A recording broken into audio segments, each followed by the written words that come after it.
How you doing, guys? Just taking a stroll out here, meandering in the snowy woods. I love this, man. It's nice. And I got this email like a few days ago, and I've been kind of sitting on it, unsure if I should do a video, but I thought I would because this guy asked me some very specific questions about Phnom Penh, and I know that I've covered a lot of this stuff in previous videos, but a lot of it is from a while ago. And I'm gonna try to just do it a little bit differently this time, so we'll see what happens. Pardon me. So let me just get to it, guys. By the way, look, definitely not fucking Cambodia anymore. All right, so it says, hello NJH. I'm a 26-year-old American male currently living in Los Angeles, California. I've recently been considering moving to Phnom Penh. Enjoy watching your videos, your ebooks go. Okay, thank you. He said, okay, my question for you, would you be able to provide a rough breakdown of the city itself? Being from Los Angeles, I understand that moving to an urban center can provide widely varying experiences depending on what section zone you plant yourself in. Yes, I'm baked to shit right now. Go fuck yourself. Yeah, I sense that you are quite explorative / analytical about your surroundings and would appreciate any sort of personal dissection of Phnom Penh, urban districts and their respective housing prices, aesthetics, demographics, safety, overall ethos, local industry, etc. Blah blah blah blah blah. Okay. I thought it was pronounced ethos at first, but I had to look it up because I'm a dummy. I didn't know what it meant, but apparently it's pronounced ethos, which means like the overall culture and basically like vibe of a culture essentially. So kind of douchey to put that in there, motherfucker, but it's all good. It's all good. So all right, so let's start from the beginning here. So he says, personal dissection of Phnom Penh urban districts. All right, man, check this out. You're an American dude from Los Angeles, right? You're 26 years old. So when I moved there to Cambodia, I was 26 as well. So we have that in common. Now you're not gonna want to live just anywhere in Phnom Penh, most likely. A lot of people say they're gonna go there. Oh, dude, I'm gonna rough it, bro. I'm gonna live like the Khmer. And I thought that too, kind of, you know. And then I moved there. And then I ended up like getting good deals on apartments. Like, for example, a very good area for newbies to Phnom Penh. Not even. I mean, honestly, just anybody, but namely expats, of course, especially like from the West, would be a place called Tuol Tumpong. Tuol Tumpong is known as the Russian market area, and I got my first several places right in that location. My first apartment, for example, was $150. I had a bathroom, a bedroom, Wi-Fi, a sweet rooftop to myself all the time. I probably could have gotten a cheaper deal, but that place was in a good area, meaning that there's like good gyms around there, there's better businesses, more trustworthy businesses, there's more of the Khmer locals that'll speak English, which me personally, when I was there, I made it a point to learn Khmer, and that's just like a side note for anybody trying to go to Cambodia, and I've said this plenty of times, not just Cambodia, any foreign country, and I don't care if you're somebody who only speaks Arabic and is moving to Sweden, you know, like you should learn Swedish, right?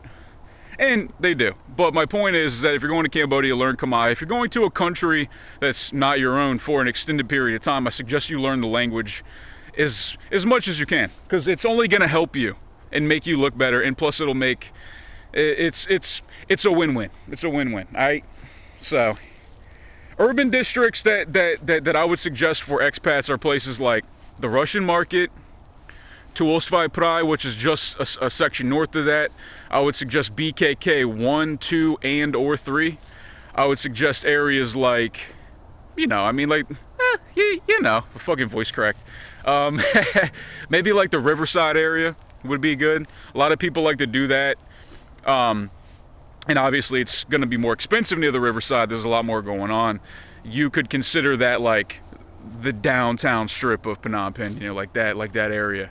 And the apartments are going to be more in like the 400, 500 plus range which, you know, for a lot of expats, that's really still very cheap.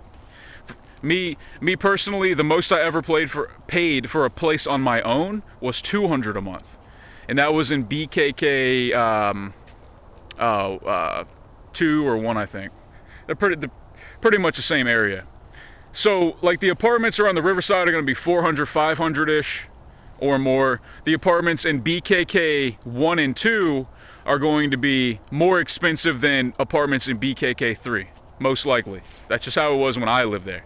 Things might have changed, but it hasn't even been a year since I left there, so maybe not too much.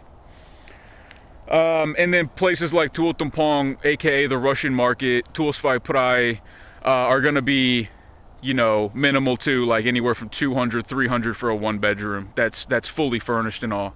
And then you've got areas south of the Russian market, which was a little far for me personally, but a lot of people do it, and they lived in areas like Bong Trabike, which is like Trabike Lake basically, and it's just south of Phnom Penh. And there were several places down there for that were very sizable for a lot less money.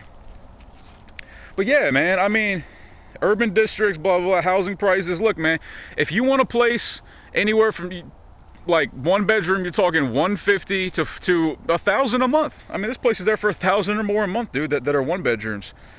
Aesthetics. So Phnom Penh, in my opinion, is a beautiful city in the sense of its architecture and its like rugged.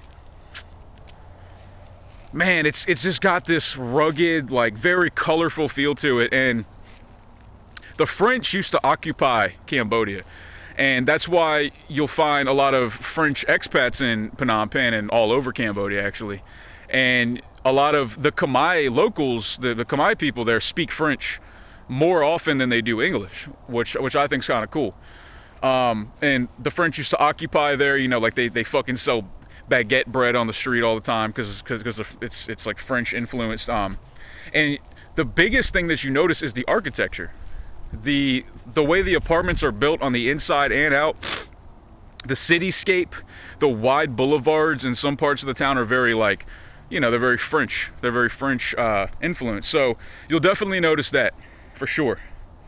And like, if you can get an apartment that has a nice rooftop to it, go on the rooftop and just look around, and you'll see just all these different colors of rooftops and buildings and different shapes and sizes and dimensions. It's very beautiful to look at, I think, especially in the sunrise and or sunset. Demographics, you know, the Cambodian population is definitely mixed. A true Khmer person, a true like full-blooded Cambodian, is gonna look borderline Indian and with a mix of like Southeast Asian. They're like dark Southeast Asian people, but so many Vietnamese immigrants and so many Chinese immigrants and even Thai, and you know, I'm sure plenty of others, but like the predominant ones would be the Vietnamese and the Chinese, I'm sure. And I've seen, I mean, it's just there. So a lot of the lighter skinned Khmer people probably have Vietnamese blood or Chinese blood, but they consider themselves Cambodian. So the demographics locally would be mostly Cambodians, but you've got a lot of Vietnamese, Chinese immigrants, and then you've got a lot of like Western expats. And in my opinion, I haven't looked this up, but based on my experience there, the largest expat population in Cambodia by far are French people, for sure. French people, and then you've got a lot of English, a lot of Australians, a lot of Americans, Canadians, and then, you know, German and so forth. But I didn't meet quite as many from like the Middle East or Latin America or Africa, although I met quite a few Nigerians and stuff, but predominantly like European expats, I would say. And then other Asians, like Japanese, a lot of Koreans live there. Overall ethos, dude, all pretentious and shit. That is such a large concept to cover. I'm not even gonna touch that in the video. You have to go there to feel it. And then he says local industry, man. That just depends. I mean, in the city, I'd say most people in the city run their own businesses, man. Like a lot of people there are poor and they're sellers or they have vendors outside their home. a lot of people, yeah, they're just like sellers at markets, or their own home. You know, that's just how it is. Like people have a business out of their house there a lot of times. And then you've got a lot of tuk-tuk drivers, moto, you know, guys, and a lot of people in Cambodia have to hustle, man. Like, they don't just do one thing oftentimes. Like, they'll try to make money any kind of way they can, you know, and because they have to. They gotta hustle, man. So anyways, man, I just thought I'd touch on that if anybody's thinking about going there. And I just do want to say real fast, for, you know, in case I don't think I've mentioned this, but since I moved from Cambodia, the visa policy has changed. So I believe if you want to get a visa for like over, I think, a month or just like a few months, then you need a work permit. So when I lived there, I could just buy a visa, you know, like so long as I paid for it. I hear some dogs howling in the distance. That's creepy. All right, guys, I'm gonna go. If you guys want to shoot me an email, guys got any questions or whatever, you want to tell me to go fuck myself, you know, whatever. Sometimes it brings a smile to my face. nojokestriking@gmail.com. Bitches. Follow me on Instagram, y'all, @BraytonHoward. I post my paintings on there. You guys can check them out. Follow me on Facebook, like my shit, share my shit on Facebook, facebook.com/NoJokeHoward. Hey, man, thanks for the email. Peace.